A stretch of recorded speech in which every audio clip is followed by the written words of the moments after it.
दोस्तों, मैं देर रात को NH-33 पर कार को भगा रहा था और किसी अर्जेंट काम के लिए जमशेदपुर जा रहा था। उस रात भारी बारिश हो रही थी। कभी कभार गुजरने वाले ट्रक और बस को छोड़कर हाईवे पर सिर्फ अंधेरा और सुनसान था। मुझे हल्की हल्की नींद आ रही थी, लेकिन मैं कैसे भी करके गाड़ी चला रहा था।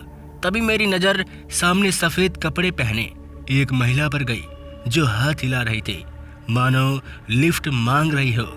मैंने ये सोचकर कार की स्पीड धीमी की कि शायद उसे किसी मदद की जरूरत होगी, लेकिन जैसे जैसे मैं करीब आया, मुझे अपनी रीढ़ की हड्डी में ठंडक महसूस हुई।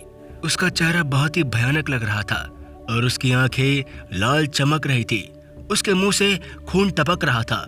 वो औरत नहीं बल्कि डायन थी। ये देखकर मैं घबरा गया और कार की स्पीड तेज कर देता हूँ, लेकिन कोई फायदा नहीं। वो मुझसे बहुत तेज थी। वो मेरी कार की ओर दौड़ी और हुड पर कूद गई। वो विंडशील्ड को पीटने लगी, उसे तोड़ने की कोशिश करने लगी। मैं ऊंची आवाज में चिल्लाते हुए उसे सुन सकता था। वो जोर जोर से डरावनी आवाज में कह रही थी, मरोगे।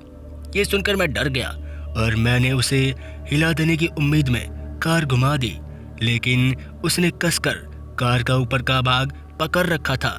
अब तक मैं सब समझ चुका था।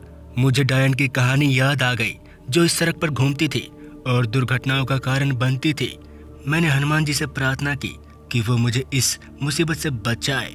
मैंने चारों ओर देखा और कुछ ही देर के बाद मैंने सड़क के दाहिनी ओर एक मंदिर को देखा। मैंने एक मौका लेने का फैसला किया और उस ओर चल दिया।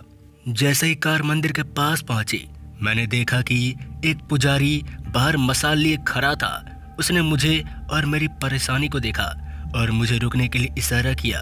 मैंने ब्रेक मारे और कार फिसल कर रुक गई। डायन अभी भी सिर पर सवार थी, लेकिन वो कमजोर होती दिख रही थी।